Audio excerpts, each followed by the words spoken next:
Good evening. Welcome back to the channel. Today I want to make a video about why I'm against abortion from a scientific standpoint. If you've been watching these videos in order, you know the last one I did was why I'm against it from a religious standpoint. And actually after today's video, probably the next one I'll do is why I'm against it from a constitutional standpoint. Okay, but today I want to talk about the science behind it, why we don't believe in abortion, why we believe it's wrong and it's murder.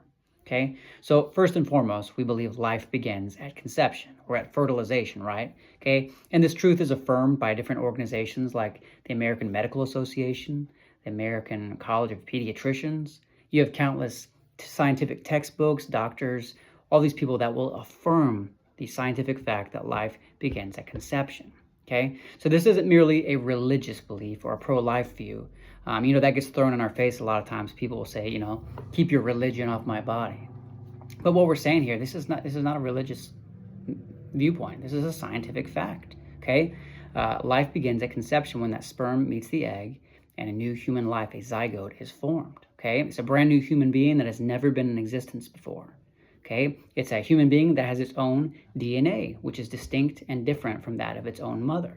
Okay, so when it comes to talking about, when does life begin? Okay, we have to acknowledge the fact that facts always trump feelings here. And I know Charlie Kirk used to say that a lot, facts trump feelings, right? Okay, but it's true here. Okay, it is no secret. Both biology, if you study that out, if you study embryology, both of those tell us when life begins, and that is at conception. Okay, so it's not a moral or a philosophical question. It's not based on your feelings or your perception.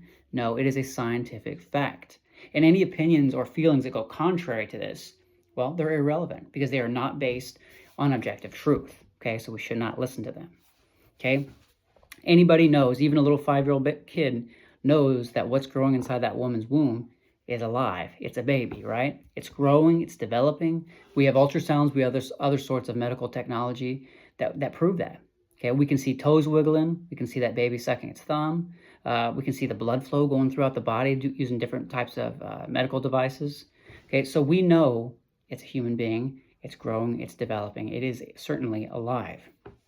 And whether it has a detectable heartbeat, whether it has sentience, and the fact that it can have feelings and sensations, okay, none of those things are relevant when it comes to deciding whether this thing is alive.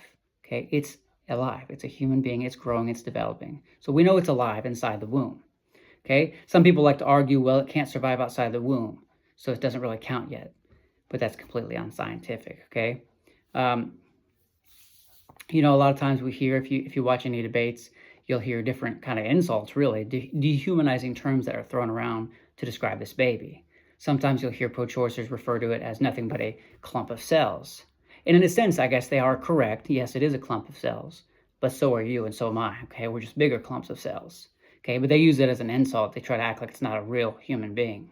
Okay, but it's not simply a clump of human cells. Okay, it's not like another organ in the mother's body, just like her spleen or her liver or kidney, nothing like that. If it was, then it would have the same DNA as the mother, but it doesn't. It has its own DNA. So this baby, or the fetus, as they like to call it, and real quick, let me throw this out there in case you don't know, but the word fetus, that's simply a Latin word that means offspring, okay? So when they call it a fetus in an attempt to pretend it's not a baby, they're really not doing that. You're acknowledging that it's an offspring of the woman. And we know a human being, the only thing it can produce is another human being, okay? So whether we call it the baby or the fetus, we know it does not magically come up to life at the point of delivery, okay, when it's born, okay? Or it doesn't come to life at its first breath, as some people are trying to foolishly make the claim these days. That's kind of a goofy viewpoint, but we know it's completely unscientific and illogical, okay? And I want to apply some common sense and logic to all this, okay?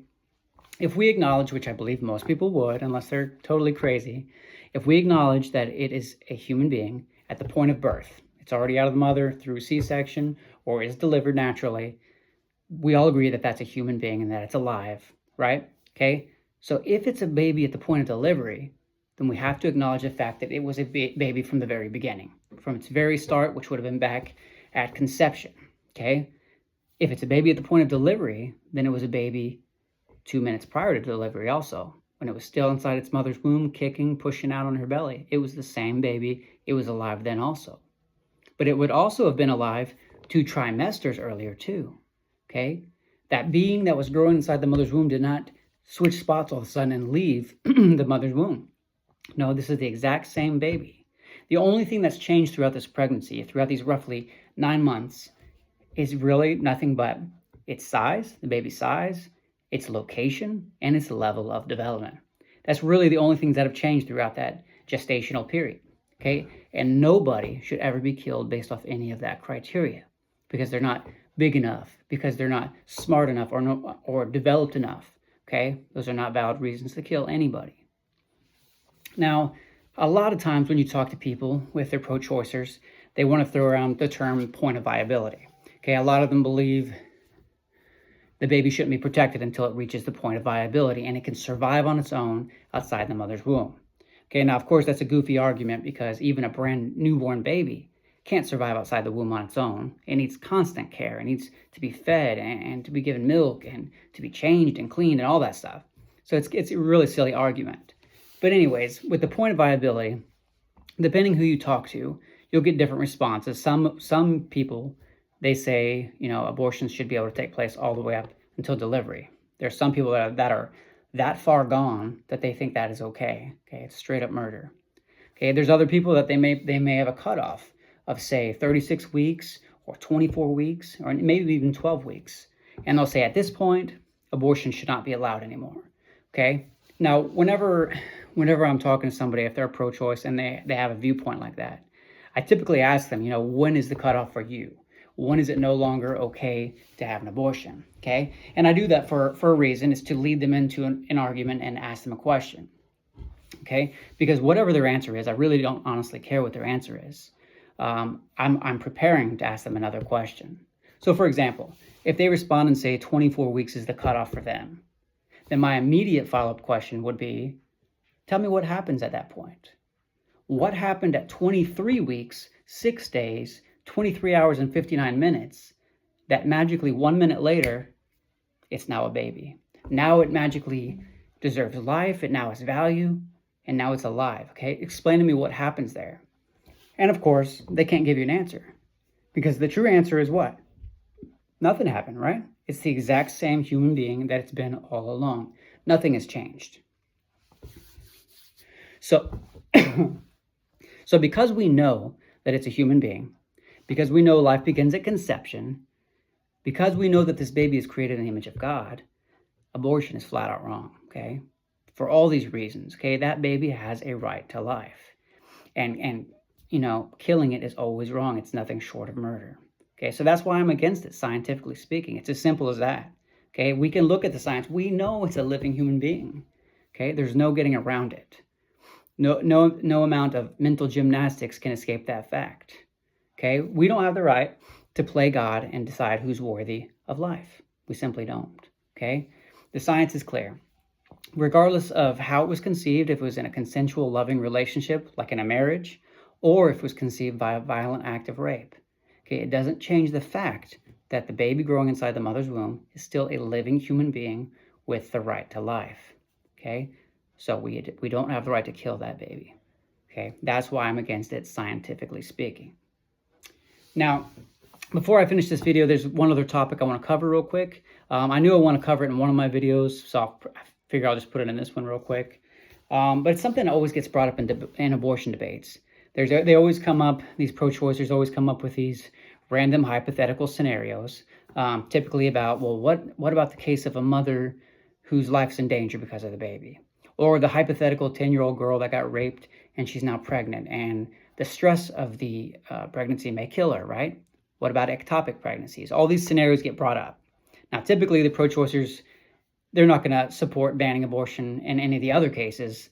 They just try to use these very small cases, small percentage of cases as justification for why abortion needs to be legal. Okay, so it's not a fair argument.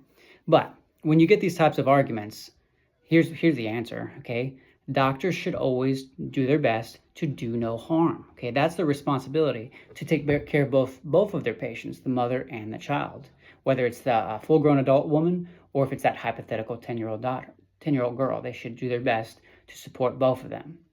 Okay, they should follow the Hippocratic Oath and do no harm.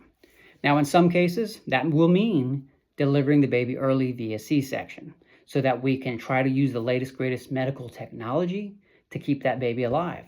Okay, we can also use that opportunity to give the mother the health care that she needs to make sure she's okay too. Okay, now in those situations, you may be thinking, well, sometimes the baby's too young, and you're correct. Sometimes the baby is too young, and it will not survive. And in those cases, that is absolutely unfortunate. It's tragic, okay? But that's not intentional. That is not the goal of that early delivery of the C-section, right? Okay? So it's not the same thing as an abortion where you are purposely and intentionally murdering a living human being for no reason other than the fact that you didn't want it. It was inconvenient to your schooling or your education or your lifestyle, okay? It's nothing like abortion, okay? Now, when a baby's delivered early, you're giving it and its mother a shot at life, okay? And there's absolutely nothing wrong or immoral about that, okay? So hopefully that helps answer any questions you have about that. You may have run into that situation before and you just truly weren't sure how to feel about it or how to answer it, okay? But that's really our answer, okay? The doctor should try to take care of both. And if need be, you deliver the baby early, regardless of what that means. It may live, it may not, but at least we're giving it a shot at life while taking care of the mother at the same time. All right. Well, I've droned on long enough. I think you're probably tired of me, so I'm going to get off here for now. Like I said earlier, though, next video is probably going to be why I'm against abortion from a constitutional perspective. Okay, and you'll see why in the next video. But anyways, if you liked what you heard, please hit the like button and subscribe if you haven't already. All right, y'all take care. Until next time.